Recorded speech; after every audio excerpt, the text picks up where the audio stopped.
சிறப்பாக இந்த கல்லூரியிலே வந்து பயிலக்கூடிய மாணவர்களை சிறந்த முறையிலே வழிநடத்தி கொண்டிருக்கக்கூடிய இருபால் பேராசிரியர் பெருமக்களுக்கும் கல்லூரியினுடைய நிர்வாகத்தினர்களுக்கும் நம்முடைய பிரின்சிபல் மேடம் மற்ற அனைத்து அங்கத்தினர்களுக்கும் என்னுடைய செயலர் ஐயா அவர்களுக்கும் இந்த கல்லூரியிலே தன்னுடைய குழந்தைகளை இணைந்து அவர்கள் எதிர்காலத்தில் எப்படி வருவாங்க அப்படிங்கிற ஒரு எதிர்பார்ப்போடு ரொம்ப நாளைக்கு அப்புறம் கல்லூரிக்கு வருகை தந்திருக்கக்கூடிய பெற்றோர்களையும் இந்த நேரத்தில் நன்கோடு வரவேற்று மகிழ்கிறேன். ஒரு கல்லூரி காலம் என்பது ஒவ்வொருவருக்கும் வாழ்க்கையில மிக மிக மகிழ்ச்சியான மறக்க முடியாத ஒரு காலம் அப்படின்னு சொல்லலாம். அப்படி ஒரு இனிமையான தருணத்தை எதிர்நோக்கி வந்திருக்கக்கூடிய மாணவர்களுக்கு வந்ததிலிருந்து நிறைய பேர் அட்வைஸ் கொடுக்குறாங்க. அதனால உங்களுக்கு நான் ஒன்றும் அட்வைஸ்லாம் சொல்ல போறது. பொதுவாகவே நான் யாருக்கும் அட்வைஸே சொல்ல மாட்டேன். ஏன்னா நம்ம சொன்னா யாரும் கேட்க மாட்டாங்க. அதனால சொல்றது நம்ம நிறுத்திட்டோம்னா அவங்க செய்யறதை செய்வாங்க. அப்ப நீங்க எதுக்கு பேசுறீங்க அப்படின்னு கேட்கலாம். நம்ம கருத்துக்கள் அதை அவர்களுக்கு அட்வைஸா சொல்றது இல்லை. அறிவுரை என்பது வேறு, அறமுறை என்பது வேறு. அது நீங்க தமிழ்ல படிச்சிருப்பீங்கன்னு நான் நம்புறேன். அறிவுரை என்பது இப்படி நடக்க வேண்டும் என்று அறிவுறுத்தி சொல்லுது. அறமுறை என்பது இது இப்படி இருந்தா நல்லா இருக்கும் அப்படின்னு சொல்லுவோம். ஆப்ஷன் அவ்வளவுதான். எடுத்துக்கிட்டா நல்லது, எடுத்துக்கலனாலும் பிரச்சனை. சோ அறிவுரை என்பது உங்களுக்கு ஆசிரியர்களால் வழங்கப்படும், அறமுறை என்பது பெரியவர்களால் வழங்கப்படும். அதனால இன்னைக்கு ஒரு மாணவ செல்வங்களாகிய உங்களோடு நீங்க புதுசா வந்திருக்கீங்க அப்படிங்கிற அந்த பயத்திலிருந்து வெளியே கண்டிப்பா வந்திருப்பீங்கன்னு நான் நம்புறேன். ஏன்னா நம்மள ஆரம்பத்துல இருந்தே பயமுறுத்தியே தான் வச்சிருந்தாங்க. நம்மளுக்கு எப்பயுமே ஒரே ஒரு டயலாக் கண்டினியூஸா தொடர்ந்து நீங்க அந்த வசனத்தை கேட்டுக்கிட்டே இருப்பீங்க. நான் வந்து எனக்கு இரட்டை குழந்தைகள், ட்வின்ஸ். என் பசங்க 10வது படிக்கிறாங்க. எனக்கு 2 குழந்தைங்க பிறந்தப்போ அதை எப்படி வளர்க்கிறது அப்படிங்கிறதுல ஒரு சிரமம் இருந்தது. ஏன்னா நான் வீட்டில் இருக்கிறது ரொம்ப குறைச்சேன். என்னோட பிள்ளைங்க எப்படி பராமரிக்கிறது, எப்படி வளர்க்கிறது அப்படின்னு நான் ரொம்ப சில நேரங்களில் கவலைப்படும் போது அப்ப என் தகப்பனார் உயிரோடு இருந்தார். அப்ப எங்க அப்பா சில நேரம் எனக்கு சொல்லுவார், அம்மா நீ கவலைப்படாத, குழந்தைங்களுக்கு ஒரு வயசு 2 வயசு ஆனா சரியா போயிடும். அப்பெல்லாம் பிள்ளைங்க ஒரு 5 மாசம் 6 மாசம் இருக்குன்னு வச்சுக்கோங்க. அதனால இப்பதான் குழந்தைங்களுக்கு கொஞ்சம் சிரமமா இருக்கும். ஏன்னா ராத்திரி தூங்காது, பகல்ல தூங்கும், பகலெல்லாம் அழுவும், ராத்திரி எல்லாம் அழுவும். அதை கஷ்டப்படணும்ல. அதனால ஒரு வயசு 2 வயசு ஆனா கவலைப்படாதுமா சரியாயிடும் அப்படின்னு சொன்னார். நான் நம்பினேன். அப்புறம் ஒரு 3 வயசு 4 வயசு ஆச்சு. அதை விட தொல்லை ஜாஸ்தி ஆயிடுச்சு. அது எங்கேயாவது ஓடி போயிடும், எதையாவது பூச்சி இருக்கும், கீழே போட்டு போடும், எல்லாம் செடி பண்ண ஆரம்பிச்சிருச்சா. அப்ப எங்க அப்பா சொன்னாரு, கவலைப்படாதமா, ஸ்கூலுக்கு எல்லாம் போய் ஒரு 6-7 வயசு ஆயிடுச்சுன்னா பிள்ளைங்க சேட்டை பண்றது குறைஞ்சு போயிடும், அதுக்கப்புறம் உனக்கு பிரச்சனையே இல்லை அப்படின்னு சொன்னார். நான் அப்பயும் நம்பினேன். அதுக்கப்புறம் தான் ரொம்ப சேட்டை ஜாஸ்தி ஆயிடுச்சு. என் யூனிஃபார்ம் காண, என் சட்டையை அவன் போட்டுட்டான், அவன் பேண்ட் எனக்கு தர மாட்டேங்கிறான், இது என்னோட பேக், அது என்னோட பென்சில், அது என்னோட பர்ஸ்ன்னு. அதுக்கப்புறம் எப்படி சண்டை நடக்கும் உங்களுக்கு தெரியும். அப்பயும் நான் எங்க அப்பாட்ட வருத்தப்படும் போது எங்க அப்பா சொல்றாரு, கவலைப்படாதுமா, ஒரு 10 வயசு பசங்க தாண்டிட்டாங்க அப்படின்னா நிச்சயமா பசங்க அறிவு வந்துடும், அதுக்கப்புறமா பசங்க வந்து உங்களை தொல்லை பண்ண மாட்டாங்க அப்படின்னு சொன்னாரு. நான் அப்பயும் நம்பினேன். அதுக்கப்புறம் எங்க அப்பா இப்ப காலமாகி ஒரு 2 வருஷம் ஆச்சு. ஒரு 2 வருஷத்துக்கு முன்னாடி அவங்க டீனேஜ் ஆயிட்டாங்க. டீனேஜ் ஆனா எப்படி சண்டை போடுவாங்கன்றது உங்களுக்கு தெரியும். அந்த சண்டை சமயத்துல நான் பஞ்சாயத்து பண்ண போகும்போது அப்ப எங்க அப்பா சொல்றாரு, இதெல்லாம் கவலையே படாதுமா, அவனுக்கு 10th +1 +2 அப்படி போயிட்டாங்கன்னா அப்ப 9th படிச்சு 8th படிச்சு இருந்தப்போ அப்புறமா பாரு அவங்க பிரச்சனையே இல்லாம இருப்பாங்க. நான் எங்க அப்பாட்ட சொன்னேன்,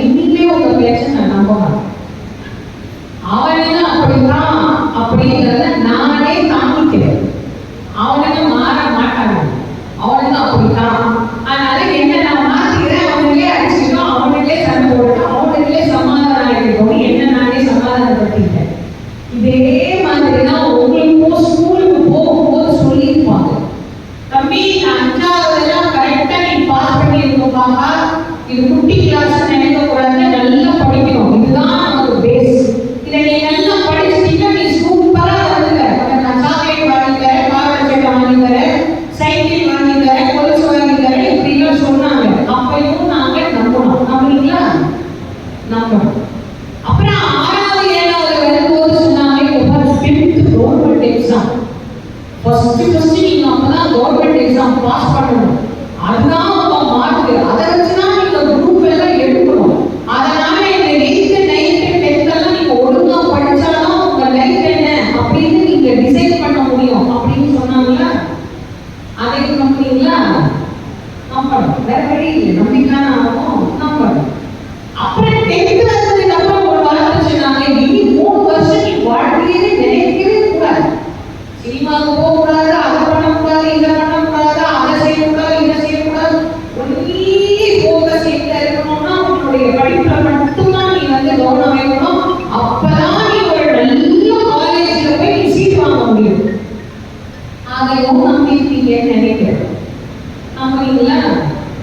இப்போ உங்களுக்கு எல்லாரும் சொல்லியிருப்பாங்க, காலேஜ் போனா நம்ம ஜாலியா இருக்கலாம்னு நினைச்சோம், இப்பதான் வாழ்க்கையே ஆரம்பிக்குது. நீ காலேஜ் ஒழுங்கா முடிச்சாதான் ஒரு நல்ல கம்பெனில உன்னால பிளேஸ் ஆக முடியும். அதனால காலேஜ்ல போய் ஆர்டர் அடிக்காம கட்டெல்லாம் பண்ணாம ஒழுங்கா கிளாஸ் அட்டெண்ட் பண்ணி ஒழுங்கா படி அப்படின்னு சொல்லி அனுப்பிச்சாங்களா? இப்ப நான் இன்னொன்னு சொல்றேன், ஞாபகம் வச்சுக்கோங்க. இது மட்டும் உங்களுக்கு கிடையாது, இங்க இருந்து நீங்க வெளியே போனாலும் கஷ்டம் தான் வரும், அதுக்கப்புறம் நீங்க கல்யாணம் பண்ணாலும் கஷ்டம் தான் வரும், அதுக்கப்புறம் வேலைக்கு போனாலும் உள்ள வச்சாலும் அவங்களுக்கு கல்யாணம் பண்றதுக்கு நீங்க கஷ்டம் தான் படணும். ஒவ்வொரு ஸ்டேஜும் நீங்க தாண்ட அதை விட பெருசு வந்து உங்களுக்கு காத்துட்டு தான் இருக்குமே தவிர இதை தாண்டினா இதுக்கப்புறம் ஒன்றும் கிடையாது அப்படிங்கிறது என்னைக்குமே வாழ்க்கையில இருக்கவே இருக்காது. அதை நீங்க நல்லா ஞாபகம் வச்சுக்கோங்க. ஸோ இருக்கிற இந்த நேரத்தை, இந்த தருணத்தை சரியாக பயன்படுத்திக் கொள்வது அப்படிங்கிறது தான் அறிவாளித்தனமே தவிர இதை முடிச்சுன்னா அங்க போனா ஃப்ரீ ஆயிடுவோம், அதை முடிச்சுன்னா அங்க போனா ஃப்ரீ ஆயிடுவோம் அப்படிங்கிறது சத்தியமா உங்க வாழ்க்கையில கிடையவே கிடையாது. ஏன்னா நாமெல்லாம் அதெல்லாம் தாண்டி வந்துட்டோம். அப்ப நான் வரும்போது எப்படி அந்த வழி தெரியல, இதை தாண்டினா நீங்க வேலைக்கு போகும்போது அங்க அடுத்த பிரச்சனை ஆரம்பிக்கும். பேசிக்கா போய் சேர்க்கிறீங்க, அதுக்கப்புறம் அதே மையத்துக்கு போனோம், அதுக்கப்புறம் அடுத்த மையத்துக்கு போனோம், அதுக்கும் படிக்கணும், அதுக்கும் வேலை செய்யணும், அதுக்கும் நீங்க கஷ்டப்படணும். எல்லாமே வாழ்க்கையில உங்களுக்கு அடுத்த அடுத்த அடுத்த அடுத்த தேடல்களோடு தான் இந்த வாழ்க்கை என்பது இருக்க போகிறது. அதனால எதிர்காலத்தை நினைச்சு கவலையே படாம இருக்கிற காலத்தை ஒழுங்கா பயன்படுத்திக்கிட்டோம் அப்படின்னா எதிர்காலம் அப்படிங்கிறது நீங்க யோசிக்கவே வேண்டாம், அது சிறப்பாக உங்களை தேடி காணாம வரும். முதல்ல நம்ம வந்து ஒரு புதுசா ஒரு காலேஜ், ஒரு கல்லூரி அப்படிங்கிற ஒரு இடத்துல நம்ம புதுசா வந்திருக்கோம். அந்த இடத்துல எந்த விஷயங்கள் எல்லாம் நம்ம தெரிஞ்சுக்க போறோம், எந்த விஷயங்கள் நம்மளை மாற்ற போதும். ஏன்னா ஒவ்வொருவரையும் ஏதோ ஒரு சூழல்ல அவரவர்களுக்கு ஏதோ ஒரு மாற்றம் வரணும். அதை இன்னொருத்தவங்க நினைச்சு அவங்க கொண்டு வந்து நம்ம திரிச்சு அவங்க நம்மளை மாத்திடுவாங்க அப்படின்னா சத்தியமா நடக்காது. நீங்களாதான் மாறிக்கணும், நீங்களாதான் உங்களை டெவலப் பண்ணணுமே தவிர இன்னொருத்தவங்க வந்து நம்மளை உட்காந்து செதுக்கி செதுக்கி எடுக்க மாட்டாங்க. அவங்க வழி என்ன அப்படின்னா நம்ம கொடுப்பாங்க. அந்த வழியை பிடிச்சு நாம தான் அங்கிருந்து நடக்க ஆரம்பிக்கணும் அப்படிங்கிறது முதல் விஷயம். அதை ஞாபகம் வச்சுக்கணும். அதே மாதிரி கல்வி அப்படிங்கிறது நம்ம வாழ்க்கையினுடைய மிக மிக முக்கியமான ஒரு, அல்லது நம் வாழ்க்கையுடைய ஒரு அங்கமாகவே நம்மை யார் என அடையாளப்படுத்துவதே நம்முடைய கல்வி. இது வந்து நம்ம பேசும்போது ஒரு 2 மாணவிகள் ஒரு மாணவர் பேசினாங்க. அவங்க பேசும்போது உங்களுக்கு நிறைய சொன்னாங்க, காலேஜ்ல நிறைய இருக்கு, நீங்க மிஸ் பண்ணாதீங்க, அதை எல்லாத்தையுமே நீங்க என்ஜாய் பண்ணுங்க அப்படின்னு. நான் வந்த உடனே ஒரு விஷயம் கவனிச்சேன். எனக்கு முதல்ல விளக்கத்தை கூப்பிட்ட உடனே இந்த பக்கத்துல இருந்தும் வரல, அந்த பக்கத்துல இருந்தும் வரல. அப்புறம் ரொம்ப யோசனை பண்ணதுக்கு அப்புறம் ஒரே ஒரு பையன் மட்டும் முதல்ல வேகமா ஏஞ்சி வந்தார். நியாயமா விளக்கேற்ற வேலை எங்களுக்குனால சொல்லி சொல்லி நாம போய் மைண்ட்ல ரெஜிஸ்டர் பண்ணிட்டோம். ஆனா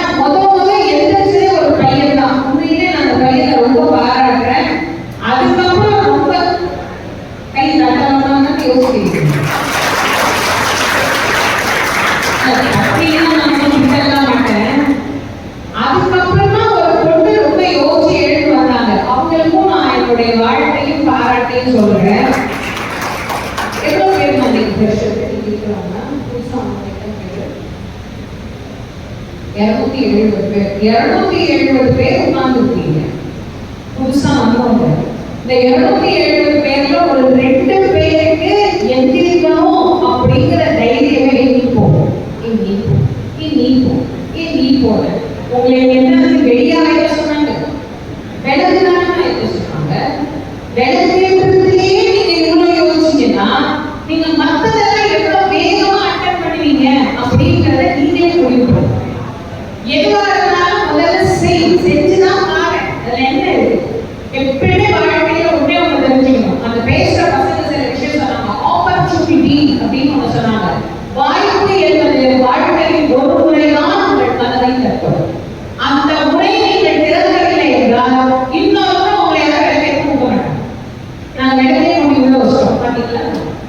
விளக்கே இல்லை, விளக்கே தூக்கிடும். நீங்க இப்போ வந்து நான் விளக்கே மேடமோ உங்களுக்காக நான் என்ன விளக்க ஸ்பெஷலா கொண்டு வைக்க முடியாது. வாய்ப்பு என்பது இது போலதான் ஒரு முறைதான் உங்களுக்கு கிடைக்கும். அந்த கிடைக்கிற நேரத்தை நீங்கள் மிகச்சரியாக பயன்படுத்தி கொண்டால் மட்டும்தான் உங்களால் வாழ்க்கையில் வெற்றி என்பதை அடைய முடியும். வாழ்க்கையில் ஒரு இலக்கு ஒன்று நிறைய பேருக்கு ஒரு இலக்கு என்ன அப்படின்னு தீர்மானிக்க தெரியறதில்லை. இப்ப இருக்கிற இளைஞர்களுக்கு இலக்கு என்ன அப்படின்னு கேட்டா, ஒரு பிளாட் சொந்தமா வாங்கணும், அப்புறமா வந்து ஒரு நல்ல பேர் சொன்னா எல்லாருக்கும் தெரிகிற மாதிரி ஒரு கம்பெனியில போய் பிளேஸ்மெண்ட் ஆகிடும். அதுக்கப்புறமா வந்து ஒரு கார் ஒன்று வாங்கணும். கார் வாங்குறாங்களோ இல்லையோ எனக்கு அந்த பேரெல்லாம் தெரியாது. என்னென்னமோ பேர்ல பைக்கெல்லாம் வந்துருச்சு. அந்த மாதிரி ஏதாவது பைக்கெல்லாம் வாங்கி நம்மளும் சமூகத்தை வந்து நல்லா பெரிய ஆளாகிறோம் அப்படின்னு காட்டணும் அப்படின்னு பக்கத்து வீட்டுக்காரர்களுக்கு தெரியாது. நாம என்ன வாங்குறோம், நம்ம லட்சியம் என்ன, நம்மளுடைய எதை இலக்காக நோக்கி நம்ம பயணிக்கிறோம் அப்படிங்கிறத, நமக்கு எது தடையாக இருக்கிறது அப்படிங்கிறத முதல்ல தீர்மானம் பண்ணி அதிலிருந்து எப்படி வெளியே வர்றது அப்படிங்கிறத முடிவு பண்ணணும். அதுக்கு முதல்ல அச்சம் அப்படின்னு ஒண்ணு பாரதியார் சொன்னார். அச்சமில்லை அச்சமில்லை அச்சம் என்பதிலேயே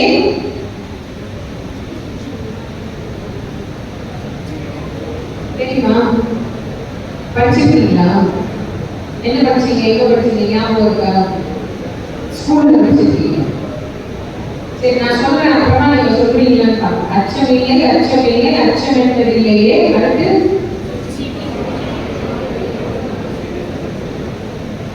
பயப்படாமல் சொல்லுங்கப்பா. நாங்க இது மாதிரியெல்லாம் போட மாட்டோம். உச்சி மீது வானிலிருந்து வீடுகின்ற போதிலும் மேல வாழை இருந்து மண்டையில உழப்போவதாக அது விழும்போது பார்க்கலாம் அப்படின்னு சொல்ற தைரியம் அப்படிங்கிறது முதல்ல வரும். முதல்ல உங்களுக்கு தேவை என்ன பொறுத்தவரைக்கும் தைரியம் தான்.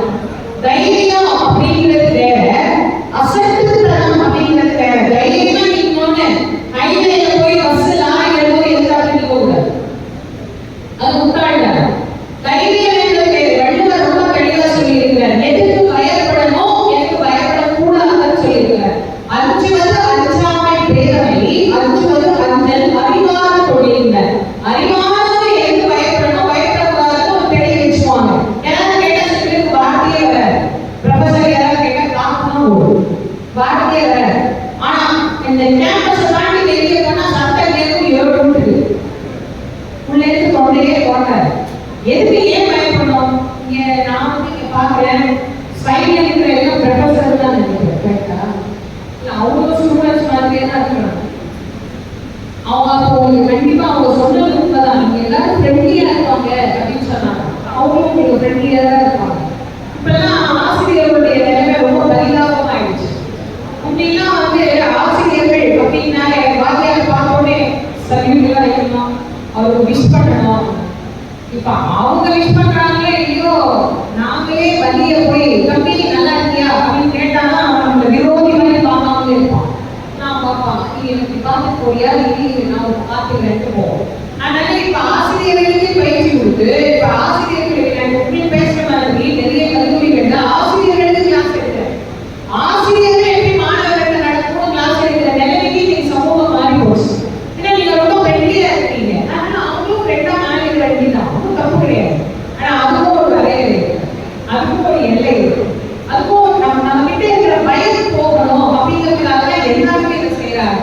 முதல்ல உங்க மனசுல இருக்கிற பயத்தை மரியாதை என்பது அந்த மரியாதையை நம்ம என்னைக்குமே வச்சிருக்கோம்.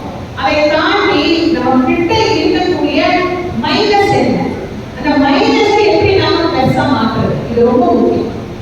நீங்க முதல்ல கல்லூரிக்கு வரதுக்கு முன்னாடி உங்களுக்கு எது வேணாலும் மைனஸா இருக்கலாம், பிளஸ்ஸா இருக்கலாம். ஆனா இதுக்கப்புறமும் உங்க வாழ்க்கையில மைனஸ் அப்படிங்கறத வச்சுக்கூடாது. அதை நீங்க எப்படி பிளஸ்ஸா மாத்தலாம்? அப்ப எது மைனஸ் உங்களுக்கு தான் தெரியும். இப்ப கல்லூரிக்கு வரும்போது கூட நிறைய பேர் நினைக்கலாம் ஆங்கிலம் வந்து எங்களுக்கு அவ்வளவு சரளமா பேசுறதுக்கு வராது. பொதுவாகவே வந்து கல்லூரியில நிறைய பேர் சந்திக்கக்கூடிய ஒரு மிகப்பெரிய பிரச்சனை எல்லாம் அதுவும் ஒண்ணுதான். ஏன்னா ஆங்கிலம் எங்களுக்கு அவ்வளவு முழுமையா சரளமாக பேச வராது. நான் வந்ததுமே அவங்க பேசும்போது கேட்டேன், அவங்க இங்கிலீஷ் ப்ரொஃபஸரான்னு கேட்டேன். ஆமான்னாங்க. இங்கிலீஷ் ப்ரொஃபஸர் நல்லா இருந்தா அந்த காலேஜ்ல கண்டிப்பா இங்கிலீஷ்ல பசங்களுக்கு கண்டிப்பா கற்றுக் கொடுப்பாங்க. ஸோ அவங்க நல்லா பேசுறாங்க, அதனால உங்களுக்கு கண்டிப்பா ஒரு நல்ல இங்கிலீஷ் அவங்களால கொடுக்க முடியும். அவங்க தமிழ் பேசும்போது நான் கேட்டேன், அவங்களே நானே சொல்றேன், அவங்க தான் தமிழ் பேராசிரியர் நானே கண்டுபிடிச்சிட்டேன் அப்படின்னு. எப்பயுமே அவங்க தெரிஞ்சுக்கணும், ஒரு கல்லூரியுடைய பேராசிரியர்கள் எப்படி இருக்கிறாங்களோ அவர்களுடைய ஜெராக்ஸ் காப்பி தான் அங்க இருக்கிற ஸ்டூடெண்ட்ஸ். அவங்களுக்கு என்ன தெரியும் அதான் சொல்லி கொடுக்குறாங்க. அப்ப அதனாலதான் அவங்களுக்கு நல்ல விஷயங்களை சொல்லி அவர்களுக்கு சொல்லுறது அந்த தைரியமா அவங்க கிட்ட கேட்கலாம். மொழி என்பது ஒன்றும் பெரிய நம்ம சுற்றுற வேலையெல்லாம் கிடையாது. தமிழையே ஒழுங்கா பேச மாட்டோம், ஆங்கிலத்தையும் ஒழுங்கா பேச மாட்டோம். ஏதோ ஒண்ணு ஒழுங்கா பேச கத்துக்கிட்டா வாழ்க்கையில நல்லா இருக்கலாம். எனவே ஏதோ ஒண்ணு ஒழுங்கா பேசுங்க. எந்த மொழி நமக்கு தேவை? தமிழ் என்பது நமக்கு தாய்மொழி. எனக்கு தாய்மொழி, உங்களுக்கு தெலுங்கு கூட இருக்கலாம். எங்களுக்கு தெலுங்குதான தாய்மொழி, தமிழ்னா தாய்மொழின்னு சொன்னாரு. உங்களுக்கு தாய்மொழி எதுவோ அது உங்க வீட்டுக்கு. ஆனா ஆங்கிலம் என்பது உங்களுடைய வாழ்க்கையில இந்த பிறரோடு பேசுவதற்கு, இந்த ஒருத்தர்கிட்ட கம்யூனிகேட் பண்றதுக்கு, தொடர்பு கொள்வதற்கு உலகளாவிய ஒரு அற்புதமான மொழியாக இருக்கு. அதுக்கு நம்ம பயந்துக்கிட்டே ஐயோ முதல்ல பேசுவோம், அப்படின்னா சரியா தப்பா அப்படிங்கறத தீர்மானம் பண்ணணும். அதனால பயம் அப்படிங்கிறதுல இருந்து வெளியே வாங்க. அதே மாதிரி இந்த வயசுல ரொம்ப ரொம்ப முக்கியமான விஷயங்கள் இருக்கும், அது ஒழுக்கம் அப்படிங்கிறது. அந்த ஒழுக்கம் என்பது எல்லாருக்குமே இருக்கணும். தனிமனித ஒழுக்கமாக இருந்தாலும் சரி, யாரா இருந்தாலும் சரி, ஒழுக்கமாக உங்களுடைய வாழ்க்கையை நீங்கள் பயணிக்க ஆரம்பித்தீங்க அப்படின்னு சொன்னா நிச்சயமாக அந்த வாழ்க்கை உங்களுக்கு பயனுள்ளதாக பின்னாடி உங்களுக்கு அதை பேசப்படக்கூடியதாக அமையும் அப்படிங்கிறதை நினைவில் வச்சுக்கோங்க. அதே மாதிரி படிக்கிற மாணவர்களுக்கும் சரி, மாணவிகளுக்கும் சரி நான் சொல்றேன், இப்பெல்லாம் நிறைய பெண் குழந்தைகளுக்கு வந்து படிச்சு சம்பாதிச்சு அதுக்கு பிறகுதான் வாழ்க்கையில கல்யாணம் அப்படிங்கிற ஒரு இடத்துக்கு போகணும் அப்படிங்கிற ஒரு நாலேஜ் கொஞ்சம் வந்துருக்கு. முன்னெல்லாம் வந்து பெண் குழந்தைகளை கல்லூரி அனுப்பும் போது கல்யாண பத்திரிகையில வேற பின்னாடி ஏதாவது போடுறதுக்கு ஒரு டிகிரி வேணும், அதனால சும்மா அனுப்புவோம் அப்படிங்கிற நிலைமை இன்னைக்கு மாறி போச்சு. அதனால படிக்கிறது அப்படிங்கிறது ஆண் பெண்ணுக்கு இந்த வேதமே இல்லை.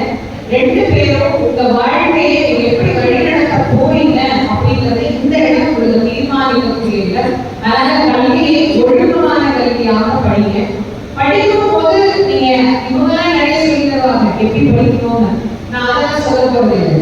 நீங்க படிக்கும் போது ஞாபகம் வச்சுக்க வேண்டிய ஒரே ஒரு விஷயம் என்னன்னா, உங்கள் பெற்றோர் உங்களுக்காக எவ்வளவு சிரமப்படுகிறார்கள் அப்படிங்கிற ஒரே ஒரு விஷயத்தை மட்டும் நீங்க ஞாபகம் வச்சுக்கோங்க. நான் இதுக்கு முன்னாடி சொன்ன எல்லாமே உங்களுக்கு தானா வரும். ஒழுக்கம் தானா வரும், கல்வி தானா வரும், உங்கள்கிட்ட இருக்கிற பயம் அப்படிங்கிறது தானாவே நீங்கி போயிடும். ஏன்னா ஒரு பெற்றோர், நான் இங்க வரும்போது பெற்றோர்களை பார்த்தேன், உங்க முகத்துல இருக்கிற சந்தோஷத்தை விட பெற்றோர்கள் முகத்துல இருக்கக்கூடிய சந்தோஷம் மிக மிக அதிகம். அவங்க ரொம்ப ரொம்ப சந்தோஷமா உட்கார்ந்துருக்காங்க. நம்ம குழந்தை ஒரு கல்லூரிக்கு போய் இருக்குது. இதுல எத்தனை பேர் முதல்ல பிள்ளைங்க கல்லூரிக்கு போறாங்க, என் தலைமுறையிலேயே முதல்ல இப்பதான் கல்லூரிக்கு பிள்ளைங்க போறாங்க அப்படிங்கிற பெற்றோர்கள் கூட நிறைய பேர் இருக்கலாம். நான் படிக்கவே போகல, நான் வந்து ஸ்கூல் தான் முடிச்சேன், நான் காலேஜுக்கெல்லாம் போகல, ஆனா என் பையன் என் பொண்ணு காலேஜ் போயிருக்கிறாங்க அப்படிங்கிறதே பல பெற்றோர்களுக்கு தெரியும்.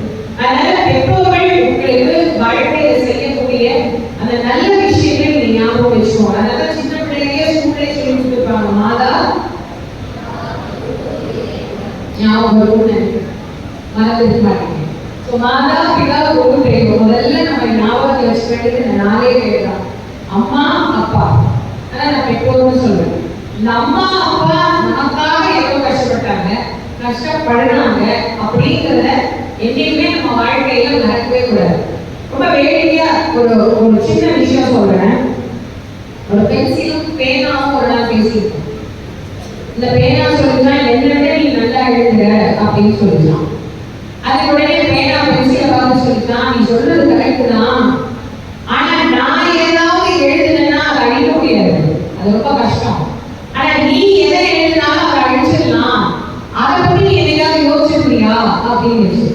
உடனே பென்சில் யோசிச்சு, ஆமால நம்ம எதை எழுதினா அதை அழிச்சிடலாமே, அப்ப நமக்காக அழிக்கிற ரப்பர் கிட்ட நம்ம என்னைக்காவது பேசிக்கிறோமா அப்படின்னு அது ரப்பர் கிட்ட சொல்லிச்சான். அந்த ரப்பரை பார்த்து கேட்டான், ரப்பரே நான் உனக்கு வரைக்கும் தேங்க்ஸே சொன்னதில்லை, இப்ப எனக்கு பேனா சொல்லும் போதுதான் என் பெருமை என்னன்னு எனக்கு தெரிஞ்சுது, எனக்கு இவ்வளவு பெருமை கிடைக்கிறதுக்கு காரணம் நீதான், அதனால இப்ப நான் வந்து உங்களை ரொம்ப வாழ்க்கிறேன், எனக்காக நீ உன்னையே தியாகம் பண்றியே, அதனால நான் உன்னை விஷ் பண்றேன், எனக்காக நீ உன்னை கரைச்சிக்கே போறியே, எனக்காக நான் உனக்கு எதுவுமே செஞ்சது இல்லை, அதனால நான் உனக்கு நன்றி தெரிவிக்கிறேன் அப்படின்னு சொல்லிச்சான். அது கூடவே அந்த ரப்பர் சொல்லிச்சான், நீ இதெல்லாம் எனக்கு சொல்லவே வேண்டாம், உன் கடமை எழுது, நீ எழுது, நான் தேவையா இல்லை தேவையா பிரச்சனை, ஏன் கடமை அதை அழிக்கிறது, அழிக்கிற கடமையை நான் கரெக்டா செய்யறேன், எழுதுற கடமையை நீ கரெக்டா செய், உன் வேலை அப்பதான் நல்லா இருக்கும், நான் அழிஞ்சு போறேனே அப்படின்னு என்ன பார்த்து ஒரு நாளும் நீ பரிதாபமும் படாத, இறக்கவும் படாத, அதுக்காக நீ எழுதுறதையும் நிறுத்திடாத, உன் வேலையை நீ பாரு அப்படின்னு ரப்பர் பென்சிலை பார்த்து சொல்லிச்சான். இதே மாதிரி நம்ம வாழ்க்கையில நம்மளை பார்த்து சொல்ற ஒரு ஆள் இருக்கிறாங்க அப்படின்னா அது நம்மளை பெற்ற அப்பா அம்மா மட்டும்தான். நான் கடன் வாங்குறேன், நான் கஷ்டப்படுறேன் அப்படிங்கிறதுக்காக என்னைக்கும் உன்னுடைய ஓட்டத்தை நீ நிறுத்தாத, நீ உன் வேலை என்ன, நீங்க ஒரு பென்சில் மாதிரி, நீங்க வாழ்நாள் தப்பாவோட எழுதிட்டே இருக்கலாம், ஆனா நீங்க செய்த தப்பையெல்லாம் சரியாக்கி சரியாக்கி சரியாக்கி சரியாக்கி நம்மள இந்த உலகத்துக்கு சரியா நல்லவர்களாக காட்டுவதற்காக தங்களையும் தேய்த்து கொண்டு வரக்கூடியவர்கள் பெற்றோர்கள். அதை எதுவுமே மறந்துவிடுவார். அந்த பேரண்ட்ஸ் ஞாபகம் வச்சுக்கோங்க. அவங்க நமக்காக எவ்வளவு எஃபோர்ட் எடுக்கிறாங்க, எவ்வளவு கஷ்டப்படுறாங்க. இப்போ பேசணும்னு சொன்னாங்க 8:15 8:20 கிளாஸ் ரூம்ல இருக்குமா, 8:20 நீங்க கிளாஸ் ரூம்ல இருக்கணும்னா உங்க வீட்டுல உங்களுக்கு எத்தனை மணிக்கு பிரேக்ஃபாஸ்ட் கொடுக்கணும், நீங்க எத்தனை மணிக்கு சாப்பிட்டு எத்தனை மணிக்கு நீங்க கிளம்பணும், நீங்க யாராவது எந்திரிச்சு சமைப்பீங்களா, பார்க்கவே சமைப்பீங்க, எதுவுமே நான் செய்யறது இல்லைங்க, எல்லாம் எங்க அம்மா தான் எனக்கு செஞ்சு கொடுக்கணும், லஞ்ச் முதல்ல எங்க அம்மா தான் எனக்கு ப்ரிப்பேர் பண்ணி கொடுக்கணும்னு எவ்வளவு பேர் புரியுங்க இப்படி இல்லை. அப்போ உங்க அம்மா எத்தனை மணிக்கு இருக்கணும், நீங்க ஜாலியா காலேஜ் முடிச்சோடனே பேக் பண்ணி போட்டுட்டே காலேஜ் போயிட்டு டயர்ட் ஆகிட்டே படுத்துக்கிறீங்க, ஆனா உங்க அம்மா எதாவது டயர்ட் ஆகிட்டே படுத்துட்டா அவங்க நிலைமை என்ன, உங்க அப்பா எதையாவது இந்த மாசம் என்னால சம்பாதிக்க முடியாத உங்க வீட்டுல நீயே கட்டிக்கணும் விட்டுட்டா நம்ம நிலைமை என்ன, கஷ்டம் இல்லை. நமக்காக நம்ம பேரண்ட்ஸ் எவ்வளவு கஷ்டப்படுறாங்க. இந்த வயசுல அவங்க வயசு, அவங்க வயசுக்கு அவங்களால 6 மணிக்கு எழுந்திரிச்சு சமைச்சு உங்களை ரெடி பண்ணி அப்பாவை ரெடி பண்ணி, இல்ல வேலைக்கு போற பெண்களா இருந்தா அவங்களும் ரெடி ஆகி அவங்களும் ஏதோ ஒரு வேலைக்கு போறாங்கன்னா உங்களால ஏன் முடியாது. அப்போ உங்களுக்கு அவங்க வேலை கொடுக்கறது இல்லை, ஏன் கொடுக்கறது இல்லை, எவ்வளவு படிக்கணும், எவ்வளவு படிக்கணும், பாத்திரத்தை வந்தா கூட நீங்க படிமா நான் பாத்துக்கிறேன் அப்படின்னு நம்மள படிப்பு படிப்பு படிப்புல ஒரு விஷயம் தான் அவங்க கொடுக்குறாங்க. அப்ப அவங்க செய்யற அந்த தியாகத்தை நம்ம ஞாபகம் வச்சுக்கணும். அவங்களுக்கு நம்ம பெருசா ஜனாதிபதி வாங்கி கொடுக்க வேண்டாம், நல்லா படிச்சு நல்ல சம்பளம் வாங்கி நான் நல்ல வேலைக்கு போறேன் அப்படின்னு நீங்க சொல்றதே உங்களுக்கு போதும், அதுவே அவங்களுக்கு பெரிய மகிழ்ச்சியா இருக்கும். அதனால உங்களுக்கு இன்னைக்கு இந்த இடத்துல கொண்டு வந்து ஸ்கூல்ல பிள்ளைகளை விட்டுட்டு எப்படி உட்காந்து அந்த பிள்ளை எப்படி போகுது அப்படின்னு அப்பா அம்மா பிகேஜில பார்த்துட்டு இருந்தாங்களோ அதே மாதிரி இப்ப திரும்ப உங்களை காலேஜ் கேம்பஸ்ல கொண்டு விட்டுட்டு எப்படி பிள்ளைங்க இருக்கு அப்படின்னு பார்க்கறதுக்காக அந்த பெற்றோர்கள் ஆவலா இருக்காங்க. அந்த வாழ்க்கை ஒவ்வொரு தருணத்தையும் நீங்கள் மகிழ்வதை விட உங்கள் பெற்றோர்கள் மகிழ்வதை நீங்கள் இந்த மகிழ்ச்சியை என்னென்னைக்கு அந்த பெற்றோர்களுக்கு கொடுங்க. உங்கள் வாழ்க்கையை நீங்க தீர்மானம் பண்ணுங்க, எப்படி வாழ போறீங்க, எப்படி இருக்க போறீங்க, நீங்க தீர்மானம் பண்ணுங்க. அதற்கு வேண்டிய உதவிகளை இருக்கக்கூடிய பேராசிரியர் பெருமக்கள் உங்களுக்கு செய்வார்கள்.